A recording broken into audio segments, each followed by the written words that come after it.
Hello students, ఈ రోజు మనం పంక్చువేషన్ మార్క్స్ గురించి చెప్పుకుందాం. ఓకేనా? అసలు పంక్చువేషన్ మార్క్స్ లో ఏముంటాయో చెప్తాను. Full stop, comma, semicolon, question mark, exclamation mark, apostrophe వంటివి ఉంటాయి. ఇవి ఒక్కొక్క దాని గురించి చెప్దాం. ఫుల్ స్టాప్ అంటే తెలుగులో వాక్యాంత చివరి బిందువు. ఏదైనా వాక్యం పూర్తయినప్పుడు ఈ బిందువుని పెడతాం మనం. ఓకేనా? ఎలా అంటే దిస్ ఈజ్ ఎ బుక్. చివరిని ఏం పెట్టాలి మనం? ఫుల్ స్టాప్ పెట్టాలి. ఇది ఒక పుస్తకము. ఓకేనా? కామా, కామా ఎప్పుడు పెడతాము?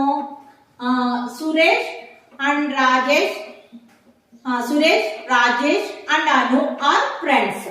సురేష్ కి రాజేష్ కి మధ్యన ఏం పెడతాం మనం? కామా పెడతాం. కామా యూజ్ చేయాలి. ఓకేనా? సెమీకోలన్ అన్నప్పుడు రెండు ఒకే సంబంధమైన వాక్యాల మధ్య సెమీకోలన్ పెట్టాలి. అంటే I like tea, he likes coffee. I like టీకి హీ లైక్స్ కాఫీకి మధ్యన ఏం పెట్టాలి? సెమీకోలన్ పెట్టాలి. క్వశ్చన్ మార్క్ అంటే ప్రశ్నార్థకము చివర వేయాలి. What is your name, how old are you, అలాంటి దగ్గర మనం ఏం ఉపయోగిస్తాం? Question mark.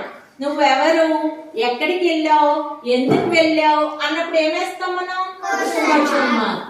ఎక్స్క్లమేషన్ మార్క్ అంటే ఆశ్చర్యార్థం. వావ్ అంటాం చూడండి. ఓ నో అలా అన్నప్పుడు మనం ఆశ్చర్యాన్ని ప్రకటిస్తాం కదా, అప్పుడు ఏమేయాలి? ఎక్స్క్లమేషన్ మార్క్, ఆశ్చర్యార్థకం వేయాలి. అపాస్ట్రోఫీ ఎప్పుడు పెడతారు? దిస్ ఈజ్ రాజేష్ బుక్ అన్నప్పుడు రాజేష్ ఎస్ పెడతాం కదా. This is Raju's book, this is Amala's book, లేకపోతే this is Kavya's pen. S పెడతాం చూడండి. అప్పుడు మనం ఏం వాడాలి? అపాస్ట్రోఫీ వాడాలి. ఏం వాడాలి? ఇది కావ్య యొక్క పెన్ను, ఇది రాజు యొక్క బుక్, ఇది కావ్య యొక్క పెన్ను. అలాంటివి వాడినప్పుడు అపాస్ట్రోఫీ వాడాలి. ఇప్పుడు మీకు అర్థమైంది కదా పంక్చువేషన్ మార్క్స్ ఎప్పుడెప్పుడు వాడాలా.